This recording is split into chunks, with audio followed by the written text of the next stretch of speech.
In a room full of power, Princess Anne delivered a blow no one expected. "Queen Consort Camilla," she said firmly, "not queen." It wasn't a slip. It was a strike. Camilla froze. Charles said nothing, and the message rang louder than any outburst. Queen Elizabeth never approved Camilla as queen, only consort. Anne didn't lash out. She delivered a promise, kept a final wish defended. Her voice was calm, but every word was loaded with years of quiet resentment. This wasn't about etiquette. It was a reckoning. And as the royals stood stunned, Charles was paralyzed by choice: honor his mother's legacy or defend the woman he loves. That night, the illusion of unity collapsed, and the war for the crown began. But to understand why Anne acted with such precision, we must go back to a wound that never healed. Before the crown was at stake, there was a man, and he belonged to Anne.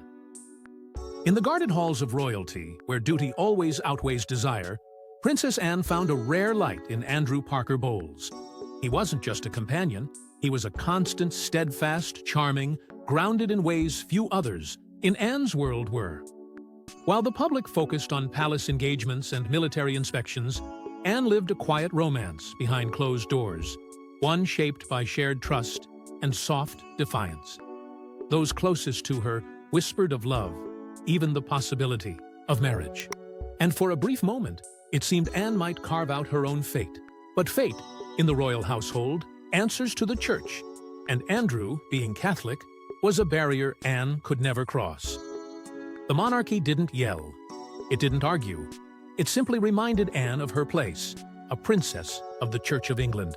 Cannot marry outside it. The answer came dressed in calm tradition, but its edges were cold and sharp. And so, Anne let go, not because she wanted to, but because she had no choice. She didn't fight it outwardly. She never needed to. But inside, something broke. Because losing Andrew wasn't just heartbreak, it was sacrifice. A sacrifice expected of her, but never demanded of others, especially not of Camilla.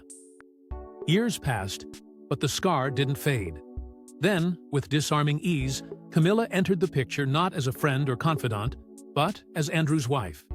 To the outside world, it was just another royal-adjacent match. But to Anne, it was a gut punch.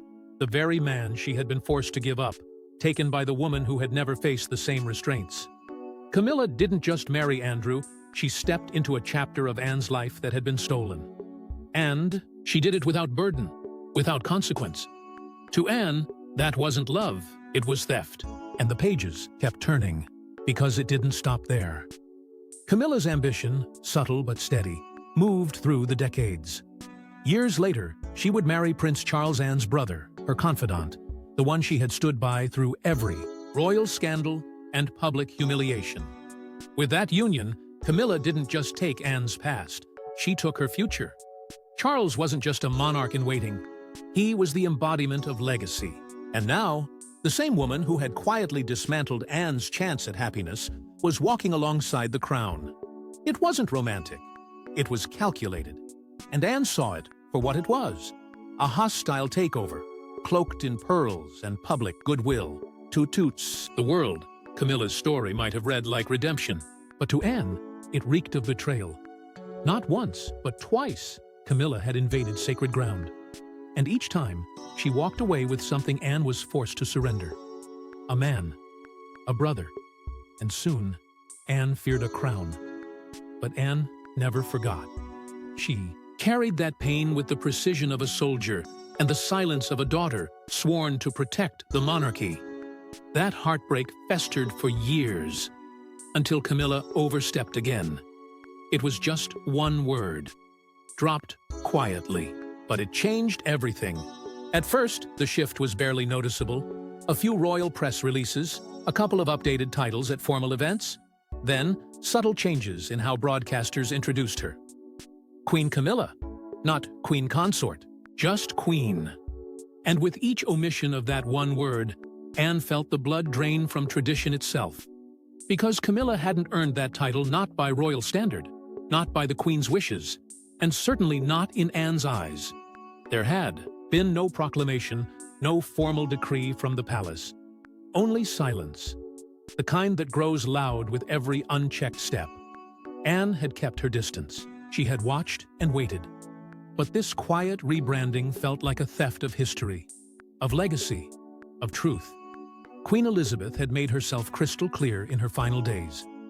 Camilla was to be called Queen Consort. Nothing more, nothing less. It was a compromise the public could accept, a nod to tradition without erasing the past. But now, that compromise was unraveling. Camilla wasn't just stepping into a larger role.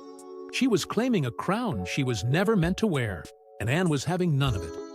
At the banquet, Anne's icy use of Queen Consort hadn't been an accident. It was a warning, one laced with authority and legacy. Her voice didn't tremble. Her posture didn't shift. She stood in that moment not just as a sister, but as the daughter of a monarch who had spent 70 years preserving the sanctity of the throne.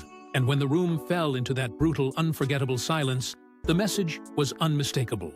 Someone had gone too far.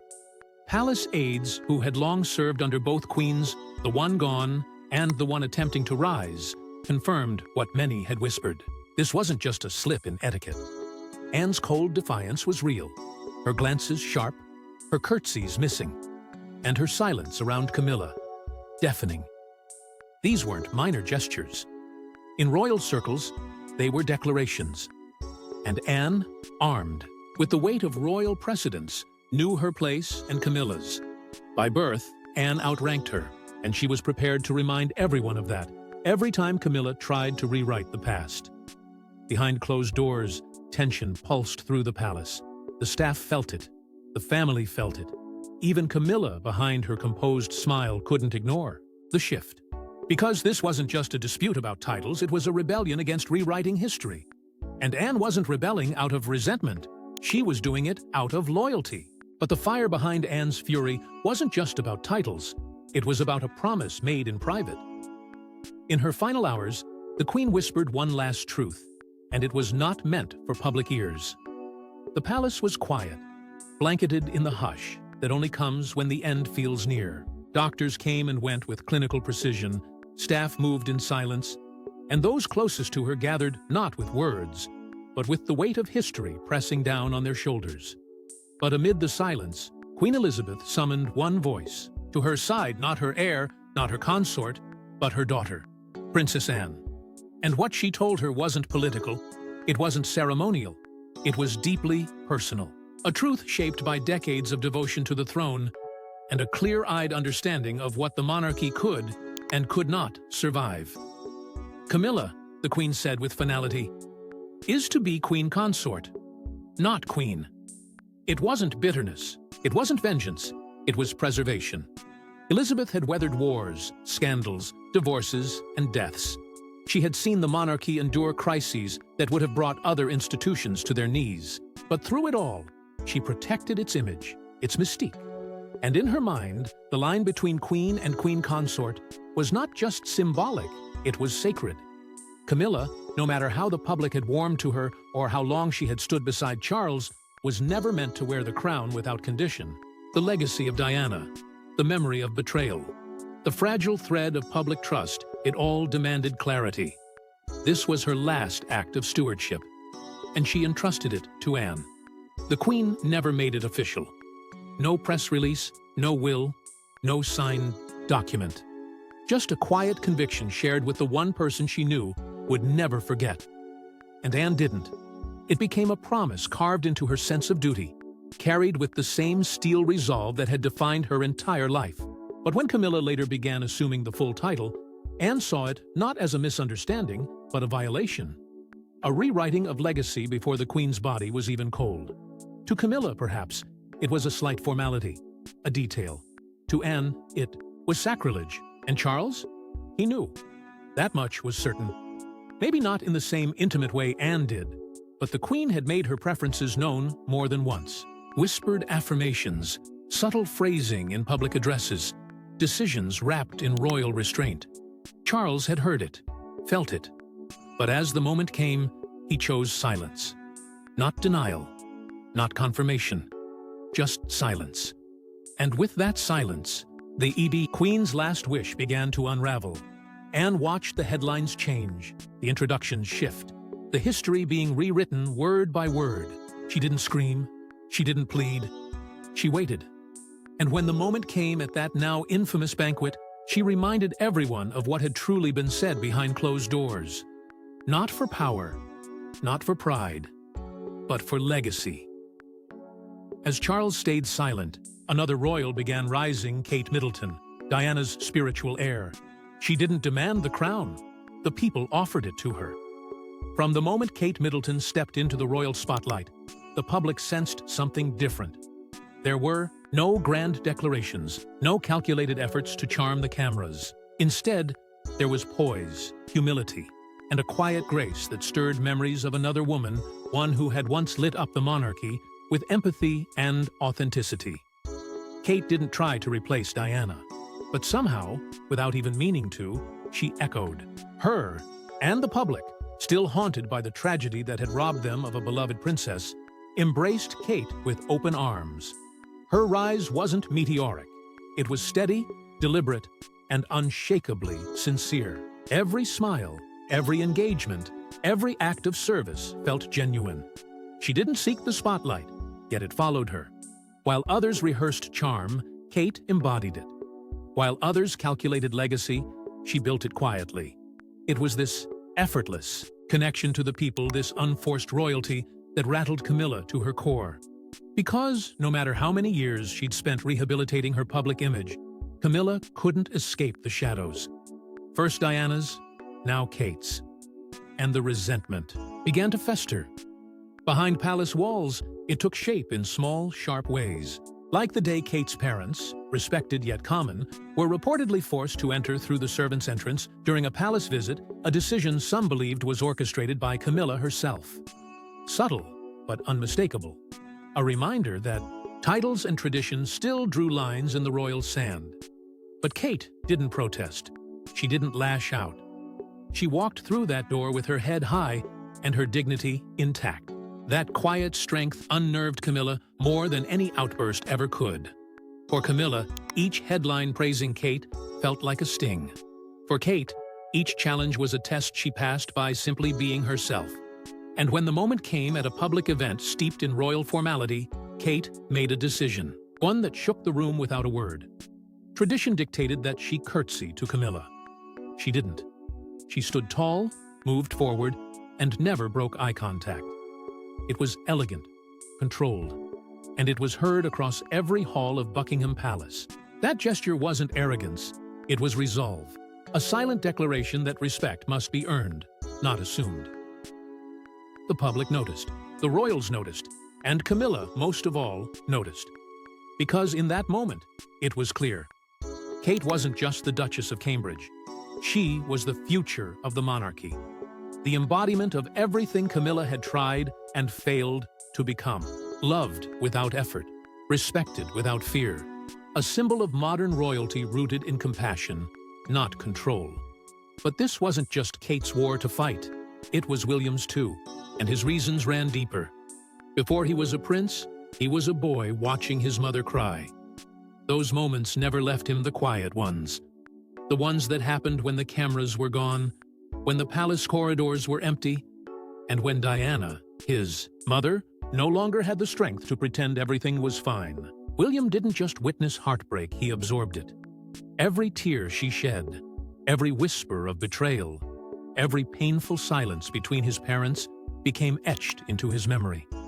He was too young to fully understand the cruelty of affairs, the weight of public humiliation, or the burden of being used as a pawn in a royal chess game. But he knew one thing. His mother was in pain, and someone caused it. That someone was Camilla. Long before she wore a crown or entered through the grand doors of Buckingham Palace as a royal, she was the ghost in the room present, even when unseen. To William, Camilla wasn't a stepmother. She wasn't family. She was the fracture in his childhood, the shadow that stretched across every birthday, every holiday, every memory that was supposed to belong to Diana. He didn't hate her. Hatred would have been too simple. What he felt was deeper. It was distrust, disbelief, disgust. Because in his mind, she had stolen what should have never been touched: his mother's dignity, his family's peace, and eventually, his father's loyalty. Time passed, but the sting never dulled. And when whispers began that Camilla had leaked private details about William and Harry to favored members of the press, details spun to paint her in a softer light, while casting shadows over the brothers. It confirmed what William had long feared. She wasn't just trying to earn her place in the family. She was manipulating it. Quietly, strategically, ruthlessly. But William didn't retaliate in kind. He didn't issue statements. He didn't wage a war in the tabloids. Instead, he chose a different battlefield, one built on restraint, intention, and legacy. He focused on Kate. He saw in her not just a partner, but a path forward. A woman untouched by scandal. Someone who carried herself with grace, sincerity, and unshakable loyalty. Where Camilla had clawed for approval, Kate received it effortlessly. Where Camilla tried to reshape her image, Kate embodied hers with humility. And William, still haunted by the image of his mother suffering alone, made an unspoken vow.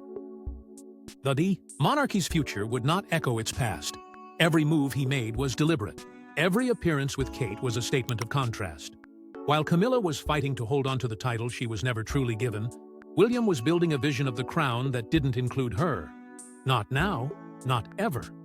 Because deep down, he knew the public had chosen sides long ago. And no amount of royal ceremony could erase what had been done.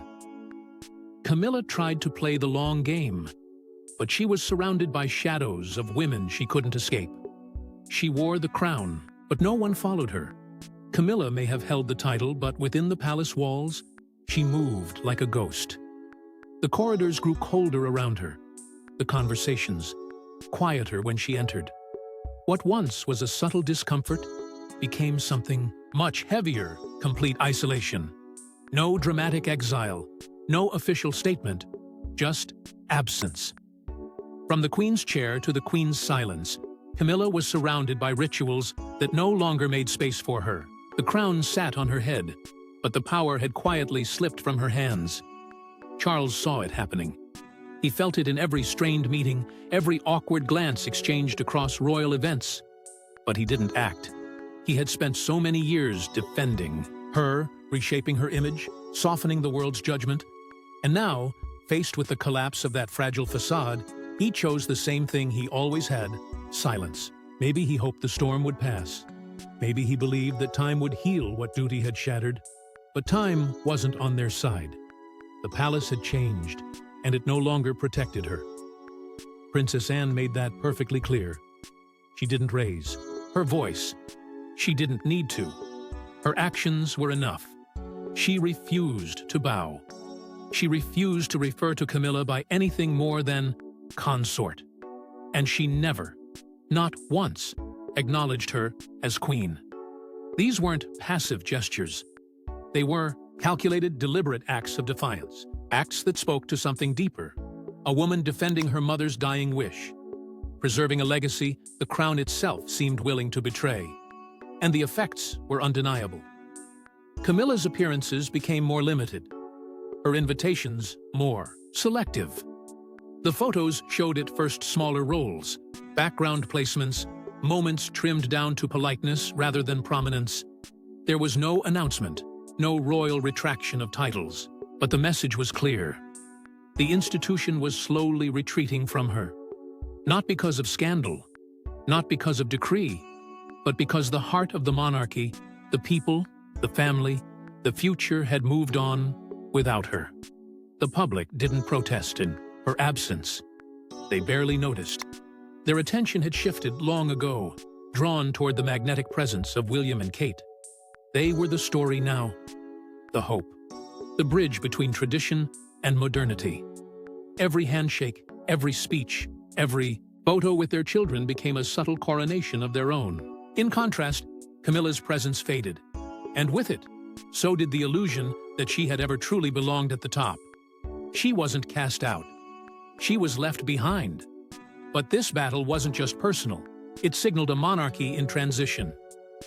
William isn't just next in line. He's already rewriting the rules. He doesn't need proclamations. He doesn't chase attention. But every move Prince William makes is deliberate, strategic, in a way that signals not just preparation for the throne, but quiet reform of what it means to wear the crown. While the world watches Charles tread water, William moves with clarity, and beside him, always poised, always purposeful, is Kate. Not a supporting figure, not a silent consort, a future queen in every sense. Every public appearance they make together, every moment they're seen leading side by side, it's a preview. Not of what's to come, but of what's already happening. William doesn't reference Camilla. He doesn't need to. The distance speaks louder than words. At formal events, where protocol once demanded unity, there are subtle divides. Seating arrangements, speech orders, photo placements. Camilla's presence shrinks, while Kate's grows. The message is unmistakable. William isn't just preserving his mother's legacy, he's shaping his wife's. And he's doing it without a fight, because the people are already behind him. Inside palace circles, the whispers have started to carry weight. Rumors swirl that Charles, weary from navigating the fallout of old wounds and new tensions, has begun quietly scaling back Camilla's role.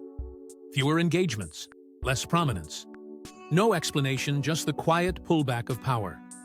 Some insiders say it's strategy. Others say it's surrender. But either way, it leaves a question hanging in the air like smoke. When William takes the throne, what will become of Camilla? The speculation isn't just idle gossip. It's building momentum. Would William strip Camilla of her title? Reassert the Queen's original wish and undo what Charles never had the strength to challenge? Those close to him say it's possible not out of cruelty, but out of principle. A way to restore order, honor his mother, and make one final distinction between what was inherited and what must be earned. And while Charles continues to walk the tightrope, Anne remains unshaken. Her stance hasn't changed. Her curtsy never came. Her loyalty to her mother, to the monarchy's integrity, never wavered. She stands like a sentinel at the gates of legacy, watching carefully as William inches closer to the crown. Not guiding him, not influencing, simply ensuring that when the moment comes, he remembers exactly where the lines were drawn. As the present monarch hesitates, the future monarch prepares, and the crown's true weight begins to shift. One king, two loyalties. No way to satisfy both. Charles stands at the edge of legacy, staring down a decision that no monarch should ever have to make. On one side, the ghost of his mother, Queen Elizabeth II, whose life was built on duty, restraint, and absolute clarity. Her final wish had not been a request. It was a command wrapped in quiet conviction. Camilla was never to be queen, only queen consort. On the other side stands Camilla, the woman he waited decades to be with. The woman he defended through scandal, scorn, and the slow thawing of public forgiveness. Now, as king, he must choose between honoring the crown he inherited or protecting the woman he loves. But Charles has chosen neither.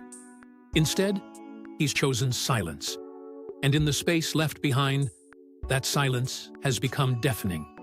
It echoes through palace corridors, through strained glances at royal events, through every missing gesture of support. That silence, more than anything, may become his ultimate betrayal, not just of his mother or of Anne, but of the monarchy itself. Because silence has allowed the narrative to slip away. And now, Camilla's place doesn't depend on a throne. It depends on William. The future king holds more than just a title. He holds the final word on what the monarchy will look like tomorrow. And Camilla, once Charles's queen in waiting, is now a figure balanced on the edge of relevance. Her fate no longer lies in Charles's hands, but in William's, a son still, haunted by his mother's heartbreak and shaped by decades of quiet resolve. Whatever sympathy once existed is gone. What remains is a cold political truth. Camilla's legacy lives or dies on William's terms. Anne's rebellion changed everything. What began as a principled stand for tradition has grown into a force that reshaped royal precedent. By refusing to bow, she reminded the world that bloodline alone does not dictate reverence. That truth matters. That promises made in private should not be erased in public. Her defiance wasn't loud, but it was seismic. It redefined what royal loyalty looks like, because now, the crown isn't sustained by lineage alone. It survives on trust, on transparency, on the delicate balance between history and hope. And the question facing the House of Windsor is no longer about who wears the crown, but whether that crown still means something to the people watching. The Queen's whispers still echo through Buckingham's halls. And sooner or later, the crown must listen. Drop your thoughts in the comments section. Thanks for watching, and don't forget to like and subscribe, and we will see you in the next one.